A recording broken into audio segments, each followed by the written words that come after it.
നമസ്കാരം, ഞാൻ Shanida. Chemmanur international jewellers Kaumudi ഹെഡ്ലൈൻസിലേക്ക് സ്വാഗതം. Powered by fortune industries, presented by Baba UC English in association with high sleep mattresses.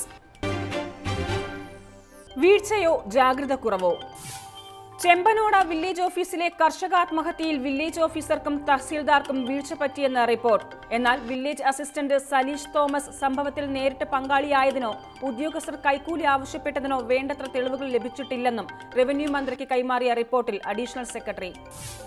ജോയിയുടെ പ്രശ്നം പരിഹരിക്കുന്നതിൽ ഉദ്യോഗസ്ഥർക്ക് ജാഗ്രത കുറവുണ്ടായി. തഹസീൽദാരുടെ മുന്നിലുണ്ടായിരുന്ന പ്രശ്നം പരിഹരിക്കാൻ വില്ലേജ് ഓഫീസറുടെ ഭാഗത്തു നിന്നും കാര്യമായ നീക്കമുണ്ടായില്ല.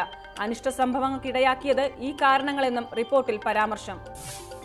ജോയിയുടെ ആത്മഹത്യയ്ക്ക് കുടുംബ പ്രശ്നങ്ങളും കാരണമായി. സഹോദരനുമായി ചില തർക്കങ്ങൾ നിലനിൽക്കുന്നുണ്ടെന്നും റിപ്പോർട്ടിൽ റവന്യൂ സെക്രട്ടറി. അതിനിടെ ഉദ്യോഗസ്ഥരിൽ നിന്ന് നീതി കിട്ടുമെന്ന് പ്രതീക്ഷയില്ലെന്ന് മരിച്ച ജോയിയുടെ കുടുംബം. ഉദ്യോഗസ്ഥർ നടപടിയെടുത്തിരുന്നുവെങ്കിൽ ആത്മഹത്യ ഉണ്ടാകുമായിരുന്നില്ലെന്നും ഭാര്യ മോളി. വഴിതിരിയുന്ന അന്വേഷണം. നടിയെ ആക്രമിച്ച കേസിൽ മൊബൈൽ ഫോൺ കേന്ദ്രീകരിച്ചുള്ള പോലീസ് അന്വേഷണത്തിന് തിരിച്ചടി. നടിയുടെ ദൃശ്യങ്ങൾ പകർത്തിയ ഫോൺ നശിപ്പിച്ചെന്ന് പ്രതീഷ് ചാക്കോ. പൾസർ സുനി നൽകിയ മൊബൈൽ ഇല്ലാതാക്കിയത് ജൂനിയറായ രാജു ജോസഫിന് കൈമാറി. ഫോൺ കത്തിച്ചു കളഞ്ഞതായും പോലീസിന് നൽകിയ മൊഴിയിൽ അഡ്വക്കേറ്റ് പ്രതീഷ് ചാക്കോ. അഭിഭാഷകന്റെ മൊഴി. കേസിൽ വഴിത്തിരിവായ മൊബൈൽ ഫോൺ കണ്ടെത്താൻ പോലീസ് വ്യാപക തിരച്ചിൽ നടത്തുന്ന പശ്ചാത്തലത്തിൽ ഇന്നലെ അറസ്റ്റ് രേഖപ്പെടുത്തിയ പ്രതീഷ് ചാക്കോയെ ചോദ്യം ചെയ്യലിനു ശേഷം രാത്രിയോടെ വിട്ടയച്ചത് സ്റ്റേഷൻ ജാമ്യത്തിൽ. കേസിൽ പ്രതികൾക്കെതിരെ നിർണായക തെളിവുകൾ ലഭിച്ചുവെന്നും അന്വേഷണം നടക്കുന്നതിനാൽ ഇപ്പോൾ പ്രതികരിക്കാനില്ലെന്നും DGP ബെഹ്റ. അതേസമയം കേസിൽ പ്രതീഷ് ചാക്കോയ്ക്കെതിരെ കൂടുതൽ വകുപ്പുകൾ ചുമത്താനൊരുങ്ങി അന്വേഷണ സംഘം. പുതിയ നീക്കം സുപ്രധാന തെളിവായ മൊബൈൽ നശിപ്പിച്ചതിനും അതിന് കൂട്ടുനിന്നതിനും. അതിനിടെ പൾസർ സുനിയുടെ പക്കൽ കൂടുതൽ ദൃശ്യങ്ങളുണ്ടെന്ന നിഗമനത്തിൽ അന്വേഷണ സംഘം. നേരത്തെയും പല നടിമാരെയും ഇയാൾ ബ്ലാക്ക്മെയിൽ ചെയ്യാൻ ശ്രമിച്ചിട്ടുണ്ടെന്നും പോലീസ്. മുഖം മിനുക്കാൻ താമര.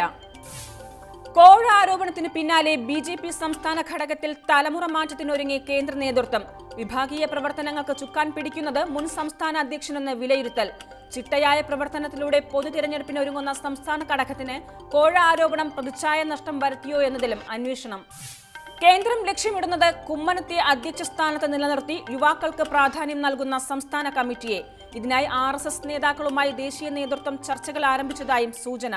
കേരള വിഷയങ്ങൾ ശ്രദ്ധിക്കാൻ ദേശീയ ജനറൽ സെക്രട്ടറിമാരായ ഭൂപേന്ദ്ര യാദവിനെയും മുരളീധർ റാവുവിനെയും ചുമതലപ്പെടുത്തി അമിത്ഷാ. കേരളത്തിലെ സാധ്യതകൾക്ക് മങ്ങലേൽപ്പിച്ച BJP സംസ്ഥാന ഘടകത്തിനു നേരെ കടുത്ത നീരസവുമായി അമിത്ഷാ. ആരോപണ വിധേയർ ചെയ്തത് മാപ്പർഹിക്കാത്ത കുറ്റമെന്ന് പാർട്ടി ദേശീയ അധ്യക്ഷൻ. നേതാക്കളുടെ പ്രവർത്തനം അഴിമതിക്കെതിരെ കുരിശുയുദ്ധം പ്രഖ്യാപിച്ച മോദിയുടെ നയങ്ങൾക്ക് വിരുദ്ധമെന്നും ആക്ഷേപം. പ്രവാസിക്ക് ഭേദഗതി. പ്രവാസികൾക്ക് വോട്ടവകാശം ഉറപ്പാക്കാൻ ജനപ്രാതിനിധ്യ നിയമത്തിൽ ഭേദഗതി വരുത്തുമെന്ന് കേന്ദ്ര സർക്കാർ. തീരുമാനം ഇന്നലെ ചേർന്ന മന്ത്രിസഭാ സമിതിയിൽ. ബില്ല് തയ്യാറാക്കാൻ എത്ര സമയം വേണമെന്ന് അറിയിക്കാൻ കേന്ദ്രത്തിന് 2 ആഴ്ച സമയം നൽകി സുപ്രീം കോടതി. സർക്കാർ നിലപാട് അറിയിച്ചത് പ്രവാസി വോട്ട് നടപ്പാക്കാൻ ജനപ്രാതിനിധ്യ നിയമമാണോ ചട്ടങ്ങളാണോ ഭേദഗതി ചെയ്യേണ്ടതെന്ന് അറിയിക്കാൻ സർക്കാരിനോട് കോടതി ആവശ്യപ്പെട്ടതിനെ തുടർന്ന്. വോട്ടിനുള്ള നിയമ ഭേദഗതി കേന്ദ്രം കൊണ്ടുവന്നാൽ 3 മാസത്തിനുള്ളിൽ നടപ്പാക്കാമെന്ന് തിരഞ്ഞെടുപ്പ് കമ്മീഷൻ നേരത്തെ അറിയിച്ചിരുന്നു. Chemmanur international jewellers Kaumudi headline സമാപിക്കുന്നു. Powered by fortune industries, presented by Baba UC English in association with high sleep mattresses. അടുത്ത ഹെഡ്ലൈൻസ് 1 മണിക്കൂറിന് ശേഷം. നമസ്കാരം.